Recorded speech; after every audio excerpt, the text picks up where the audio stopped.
two beautiful countries in the world, India and Australia.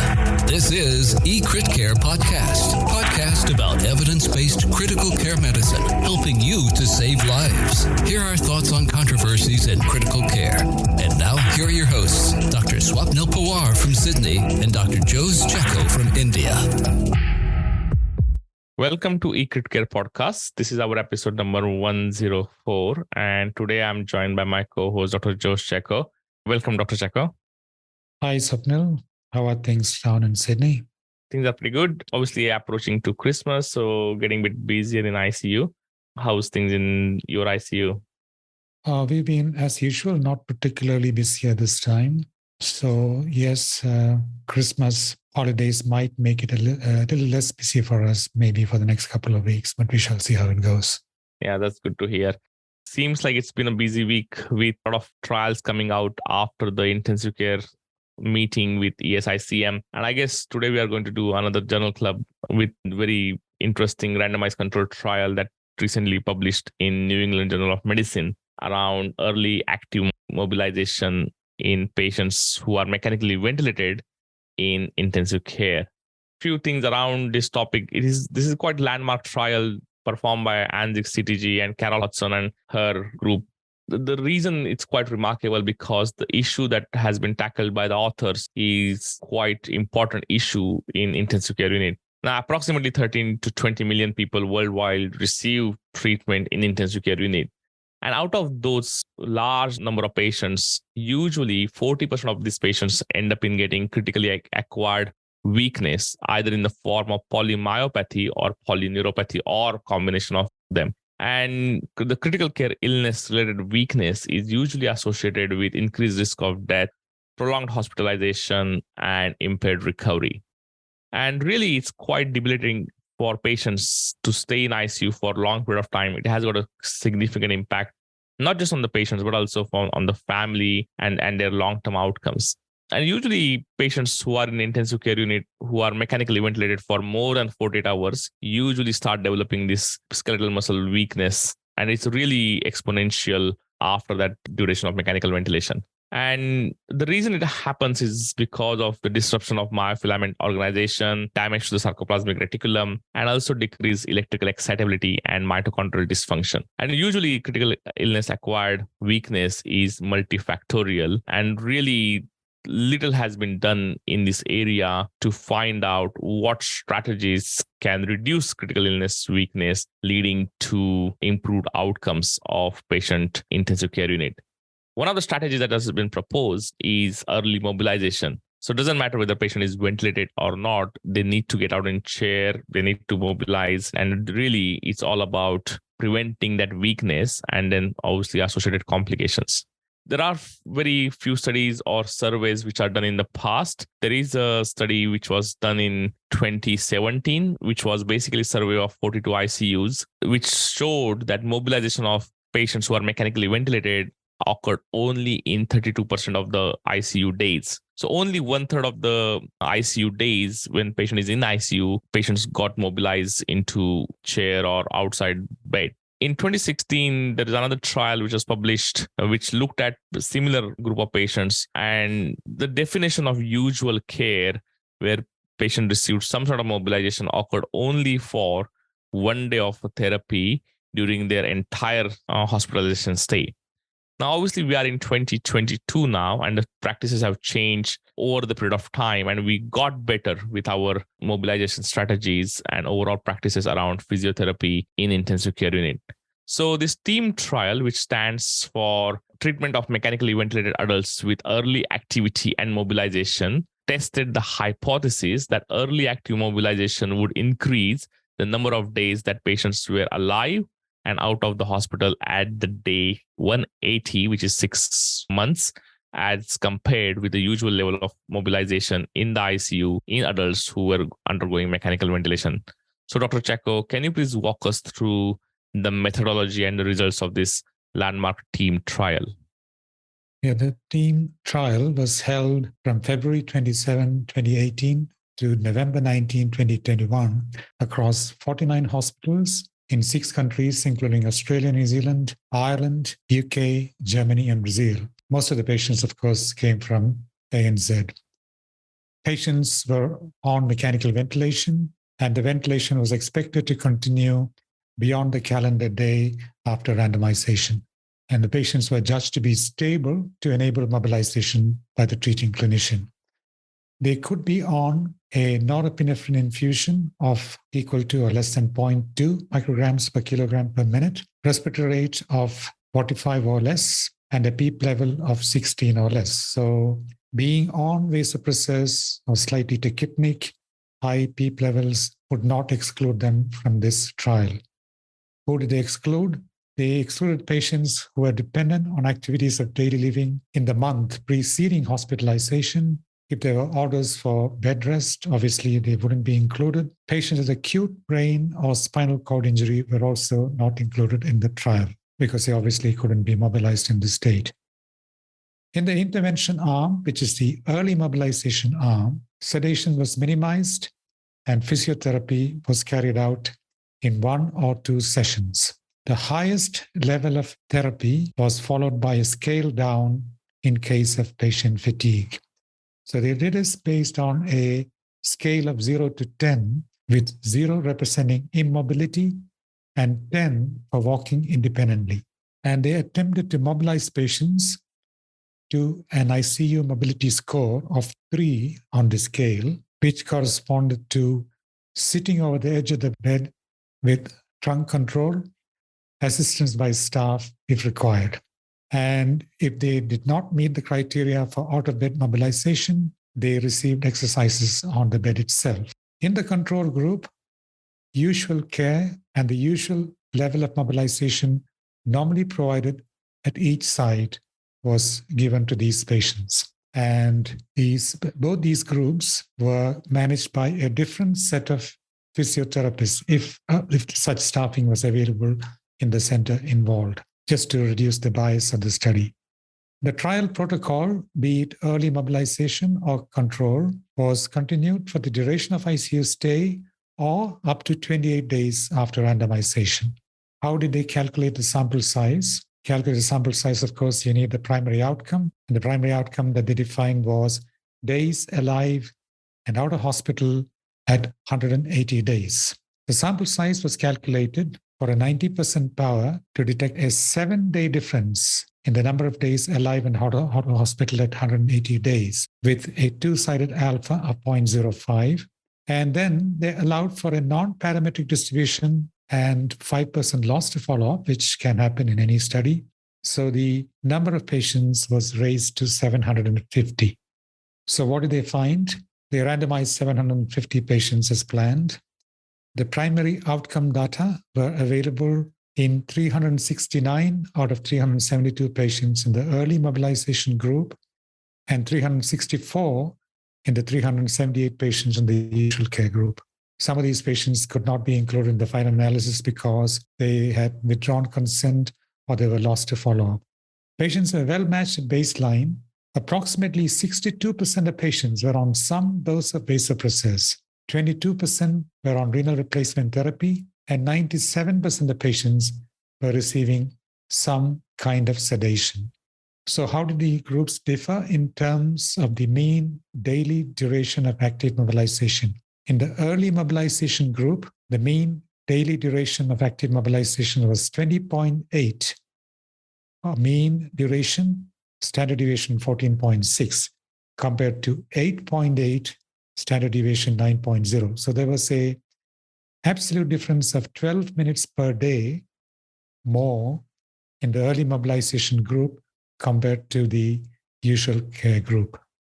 The process of care measures, which included tracheostomy, neuromuscular blockade, use of glucocorticoids, new renal replacement therapy, reintubation, vasopressor-free days, they were all similar between the two groups. So what was the impact on the primary outcome? Number of patients alive and out of hospital at 180 days. So when they calculated alive and out of hospital at 180 days, patients who died within 180 days were considered to have 0 number of days alive and out of hospital. And when they meant out of hospital, it could be home or it could not be a healthcare facility like a rehabilitation hospital or a nursing home. So alive and out of hospital at 180 days was 143 days median interquartile range 21 to 161 in the early mobilization group versus 145 days 51 to 164 as the interquartile range in the usual care group. So the difference was only 2 days less in the early mobilization group. And this difference, of course, was not statistically significant.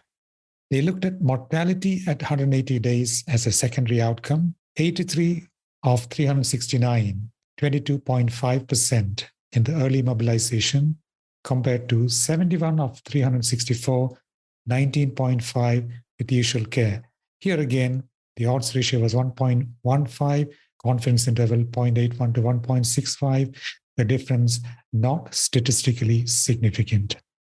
They also looked at the number of days being ventilator-free from the time of randomization to day 28, and also the number of days free of ICU care from randomization to day 28. Here again, there was no significant difference between the two groups. And if the patient had died within 28 days, the number of ventilator-free or ICU-free days was counted as 0. They looked at the quality of life as reported by the patient using some specific scoring systems, including the EQ visual analog scale, the Bathel activities of daily living, the Lawton instrumental activities of daily living scale, and the WHO disability assessment schedule. So patient-reported outcomes were available in 286 patients in the early mobilization group and 293 patients in the usual care group. Findings regarding the quality of life, activities of daily living, and disability were similar between the two groups. How about adverse events? Were there any adverse events that could be related to early mobilization, particularly when patients are on some dose of vasopressors, hypoxic, high levels of PEEP? So they evaluated pre-specified adverse events regarding falls, cardiac arrest, atrial fibrillation with a rapid ventricular response of more than 150 beats per minute, other dangerous arrhythmias, drop in the oxygen saturation to less than 80% for more than 3 minutes, unplanned extubation, or line removals requiring urgent replacement. Adverse events that were potentially lead to mobilization were reported in 34 of 371 patients, 9.2% with early mobilization, compared to 15 of 370, 4.1. It was significantly higher with early mobilization. How did they go in terms of serious adverse events? A total of 8 serious adverse events were reported, 7 of which occurred in the early mobilization group, which included 5 instances of arrhythmias, an episode of desaturation, and an instance of cerebrovascular accident.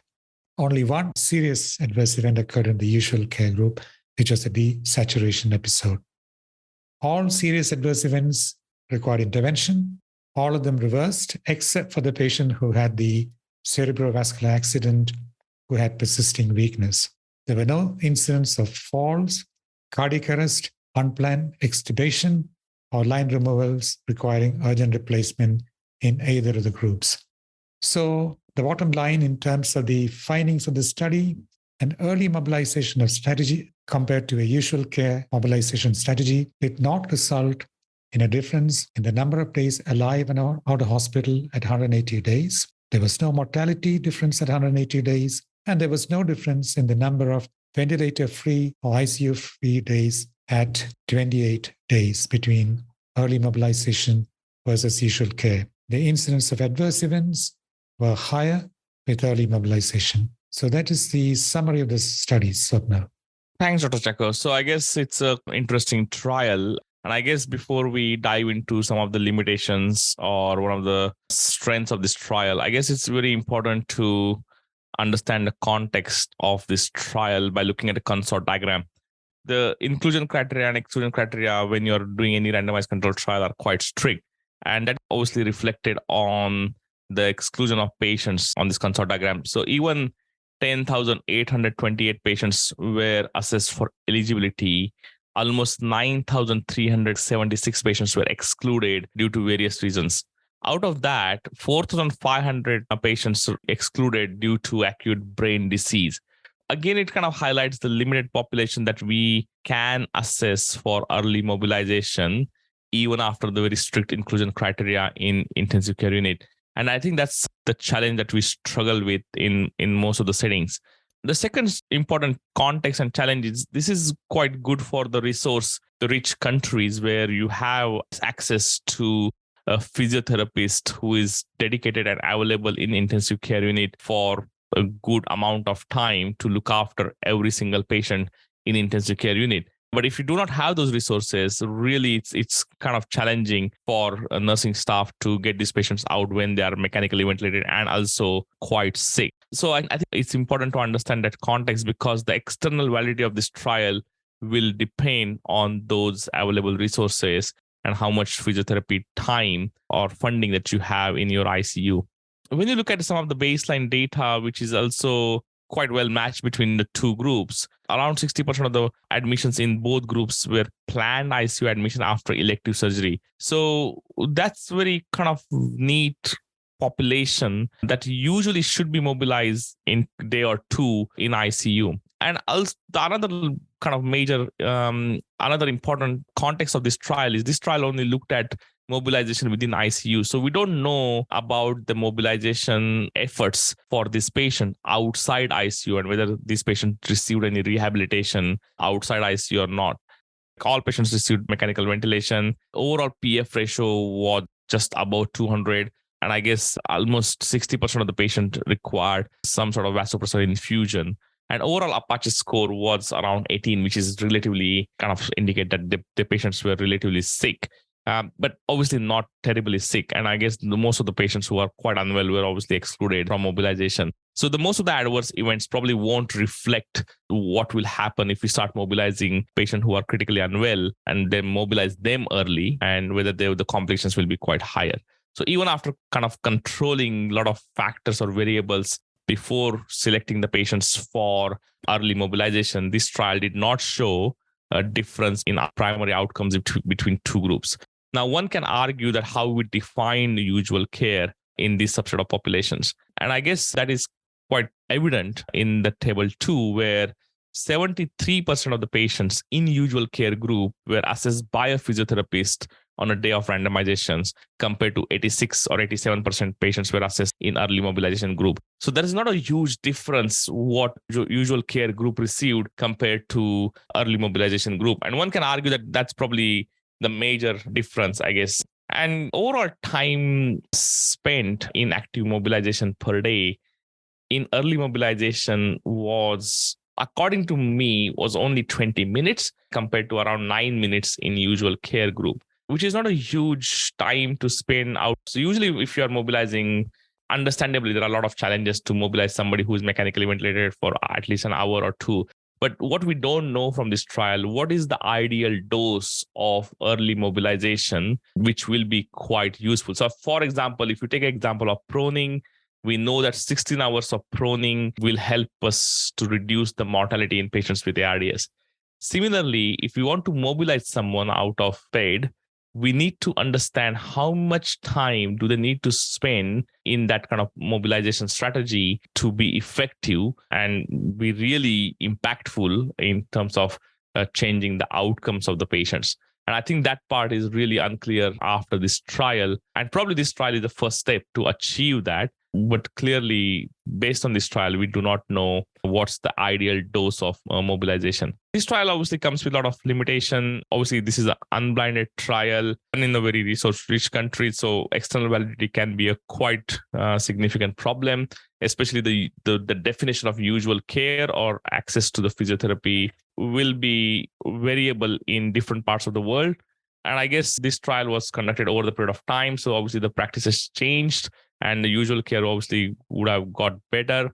And obviously when you're doing any randomized control trial, by default, the surveillance become better, and non-blinded trial, there is always the bias associated with assessing the outcomes. Now, other important thing is this trial did not stipulate details regarding rehabilitation beyond ICU or call for an assessment of function at hospital discharge. And I think some patient might have received rehab outside ICU, which might have changed the outcome, while some patients might not have access to rehab in certain settings. And the third important limitation is really, even people say that, I guess, with the standard of physiotherapist or level of physiotherapist care that we received by these patients obviously cannot be standardized or cannot be unified across different settings. And I think that's something which is hard to control, but that again could have played some role in terms of determining the outcomes. So I guess lack of separation in the treatment exposure between the two groups is a major problem.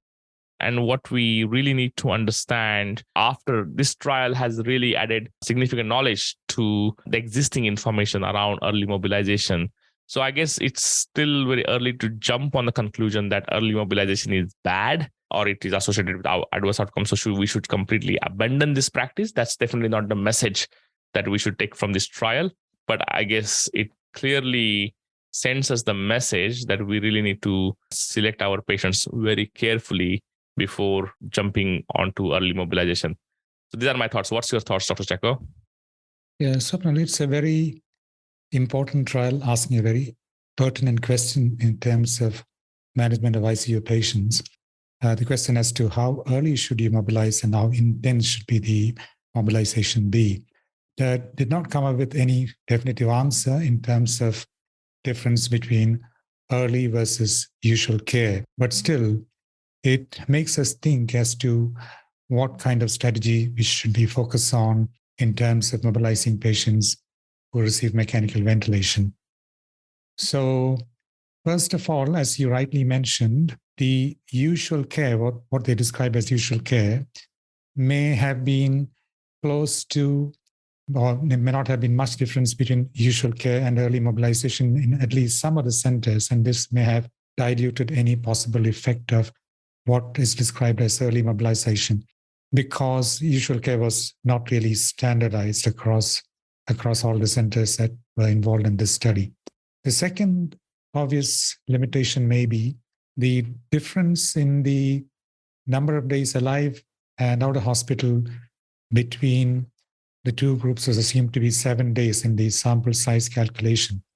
So was this too ambitious an outcome to aim for in terms of the number of days alive and out of hospital? 7 days seems a little bit too long. And the problem with assuming such a major or big difference is that when you do that, the sample size obviously becomes small, and that might lead to a false negative trial. So that could be another reason why they couldn't really show a difference in terms of the outcome that they looked at, the primary outcome that they looked at. And most importantly, very important to remember that this study by no means suggests that early mobilization is not effective.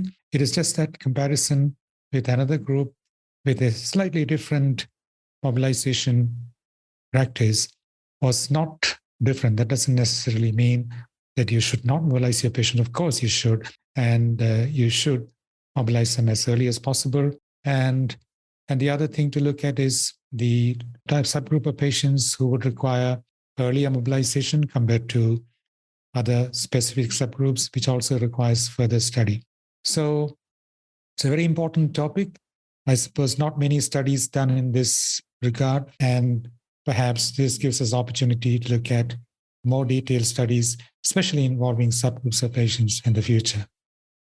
Yeah, I agree. And I think that's why we need to have a personalized strategy to mobilize our patients in intensive care unit.